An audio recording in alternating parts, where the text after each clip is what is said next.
Boys, if this video gets 150,000 likes, I will post every single day in the month of May.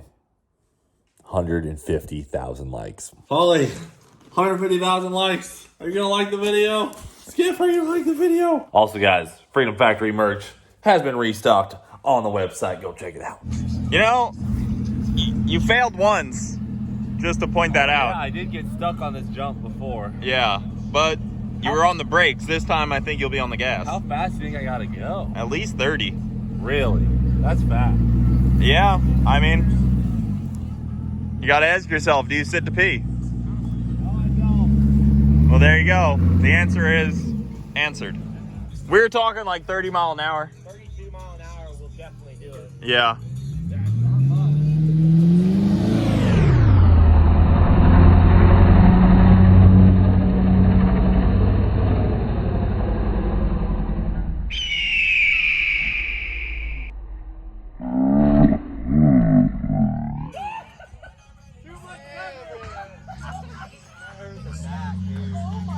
I mean, it's totaled.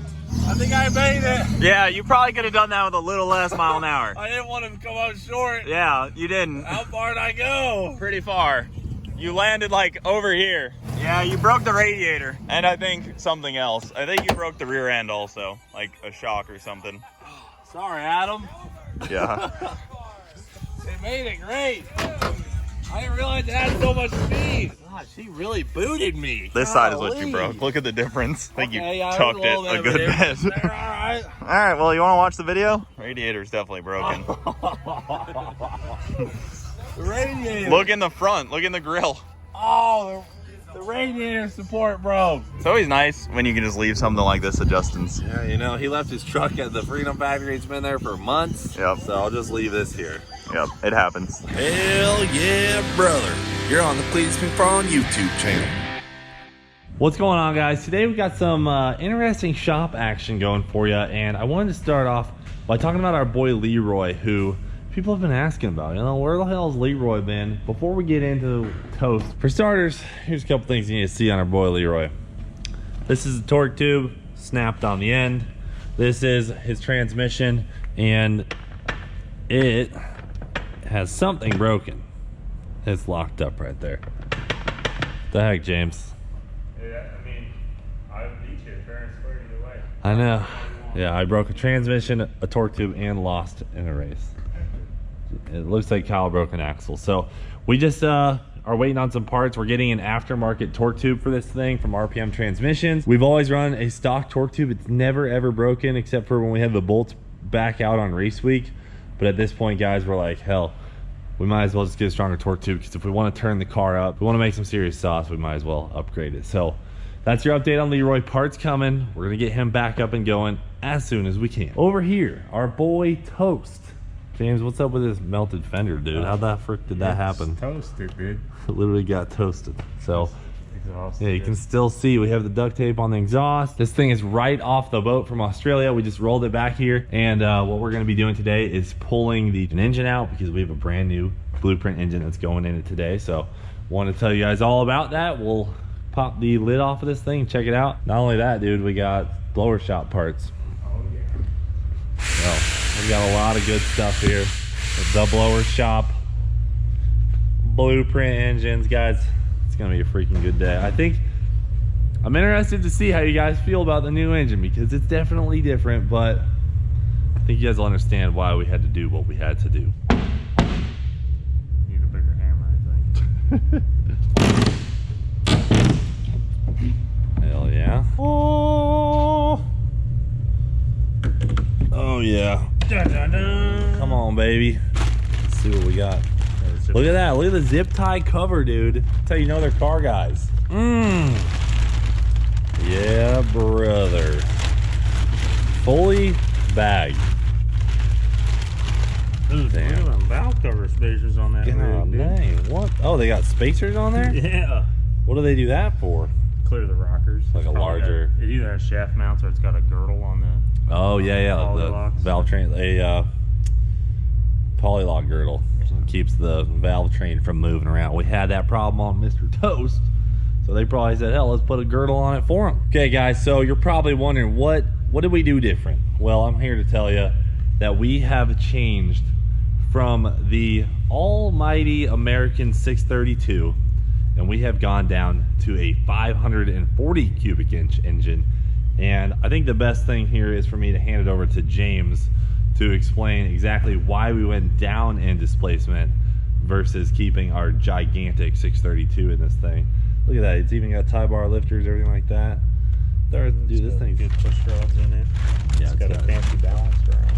Oh yeah. All right, James, tell them why'd we go down in engine size? Well, when we were over in Australia, we started talking to some Aussies. They're like, you got a 632 in there? That's crazy. We run all short deck stuff. And I'm like, Yeah. well, okay, makes sense. RPM, short deck, shorter rod, less Yep. piston, less volume you're trying to fling at Less 7,000 weight. RPM. Yeah, less weight. To get cubic inch, it's your bore, your rod stroke, or the stroke of the crank and the rod size. And with the 540 short deck deal, that equation's better for RPM, high horsepower kind of stuff we're doing. Yep. Where with the 632, yes, it makes a bunch of power. Yes, it's good for that, but you have a heavier piston, longer rod, longer stroke, the whole nine. So with what we're trying to achieve with staying from 5,800 to 72, 7,400 RPM, a smaller cube motor actually benefit us in doing burnouts. So that's exactly it. All we thought about in the beginning was, hell yeah, brother, we need the largest cubic inch available. But if you think about it, when you're in the burnout box, there's not a moment that neighbor drops below 6,000 RPM. And there wasn't a moment where this dropped below probably 6,500 on our first burnout. So we went with a lighter weight rotating assembly so that we could just keep it up in the RPM. With this thing, we'll probably be able to rev it to 8,000 RPM and just keep it singing over 7,000, and it'll be much happier. If you guys remember, the 632 was originally kind of a experiment that we did with Blueprint. They had never made a boost ready 632 up until we came along. This is their boost application 540 that they've had around for years. So they know this thing can handle boost. They already know the type of power it can handle. People have thrown way more than 1,000 horsepower at it before, and that's all we're shooting for. So this 540 should hold up a lot better. Hopefully we don't blow it up first burnout like we did last time. I mean, it is what it is. We made it happen, but Blueprint made it right, found us an engine in Australia. So here we are now. So they're gonna take that 632 in the car that we have and refresh it and send it back to us for a special project. But for now, we gotta get this 540 slapped in toast. We gotta do some live action with it. Throw that blower back on. What do we gotta do? Go drag racing probably? We gotta take it to drag strip, see what it'll do. Yeah, I mean, we gotta set the tires that'll pull right on. Yeah. Racing. I figure we gotta make a hit in it, right? I mean, do you guys want to see a drag race? I feel like everyone's gonna want to see a drag We race. also gotta break in the burnout pad with our burnout car. Yeah, I mean, we gotta hit the burnout pad. So, all right, James, you ready to pop this thing in, or should we get the other engine out first? That'd probably help. Oh, just Throw it on top. crank to crank it. 2 blowers, 2 motors. V12 or V16. Yeah, inline. All right, so in addition to the 540, guys, we got some bonus parts too, because we're now going from a tall deck engine down to a short deck or standard deck height, and that requires a different supercharger manifold. So the blower shop, the guys where we got that big, beautiful 1071 supercharger from, set us up with a short or standard deck manifold, and it should be in here. We're gonna open it up for the first time right now. Gotta love some gaskets. Hell yeah. All right, so there's our new supercharger manifold and the hardware for that. Hell yeah, some fresh hardware, fresh studs for the blower. Those are the aluminum studs, so if you have a big backfire, it'll freaking launch the supercharger off. Yeah, instead of breaking the supercharger, just breaks it off the manifold. Cool, all right. That's a pulley. Yeah, fully. No belt? No, this might be the belt. 75. Yeah, that is the belt. Okay, cool. Hell yeah. Live action, dude. Golly. All right, guys, we're gonna lower toast down once we get this transmission out and yank the motor. Also, guys, while we're doing this, we're finally getting rid of these headers, which were a standard deck header that we stretched to fit on our tall deck, but they're a little tiny. Yeah, they're like inch and 7/8 OD, not ID. Yeah, so they're pretty small, and that's definitely been restricting our 632, but we don't want any restrictions for the 540. We want that sucker to breathe. A lot of the Australians were like, guys, what the hell's up with these small headers? And we were like, listen, we built the car in a couple weeks. So They all run like 2 1/4 to 2 1/2. Yeah, I think we need at least 2 1/4. Yeah. So we're gonna hit up our buddies at Motion Raceworks about that. But other than that, most of this stuff on this engine is gonna work just fine on our new 540, and we're gonna get her figured out.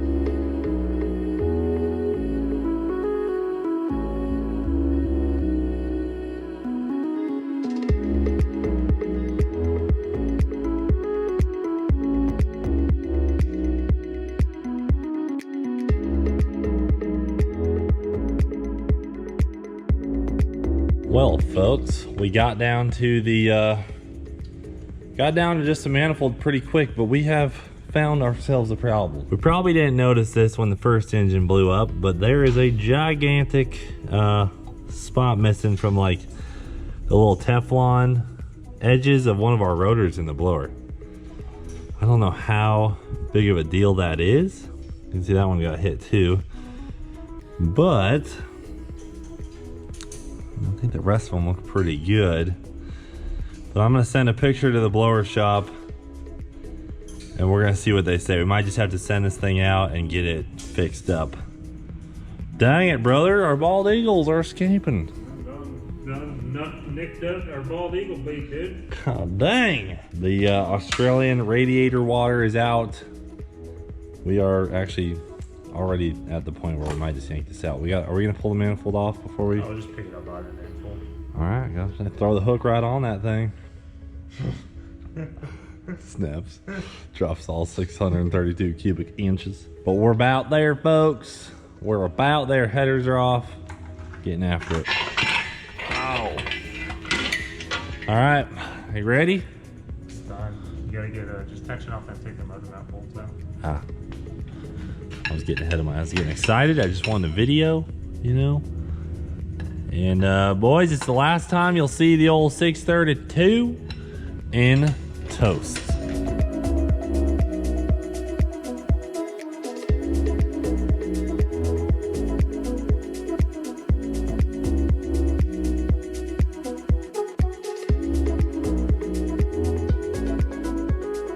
Well, gosh dang, folks, that'll do it. Man, that's a big engine bay. So we got to get the headers out of the way. We don't need those where we're going. Nope. And we're going to build some new ones. James is going to fabricate those. So we're reopening McFarland Fab for that. I'll help out, but I'll probably mess them up. Maybe I'll do one, you do one. I don't know. That might be a little bit further past my my welding skills, but we'll see. You know, we'll see what happens. And just to be clear, guys, this 632 is not hurt in any way. It's just not a boost application engine, so Blueprint wants to get it back just to check it over because we did dish about, I don't know, 8 pounds of boost at it. No big deal, but we did send it. Yeah, and some rev limiter and some overheating. So they want to check that out. Other things we got to get is a new starter. We got to make sure this alternator is good because we did have some issues with it charging over there too. Just a kind of a mess, you know. We got to fix some wiring back here while we got it apart. And the flex plate. And a flex plate. We chewed up the flex plate with the starter. That didn't fit right, so you can see there's chunks off some of the teeth, and some are worn down. Yep, right there. We just sent it all together, full send. Had to do it. We were in Australia, and we gave it our best shot. We absolutely gave it our best shot. No one can take that away from us. So we gave it maximum effort, engine swap. But now we're getting this 540, and I hope it works out. I did just talk to the guys from the blower shop. They said send in the blower. We need it for 2 days and we'll get it fixed up for you guys. So we're gonna get the blower sent out. We're gonna get some new parts ordered. We'll have toast back ripping shortly, folks. But that's it for now. Thanks for watching. Do it for Dale. I'll freaking see you later. That is the oddest shaped header of all time. They're like side pipe headers. Do you think that was leaking? Oh, it definitely was leaking. Look at the gasket. Do you think that was leaking? Are you sure that was leaking, James? Yeah, 100%. They look like Ruby's head gaskets.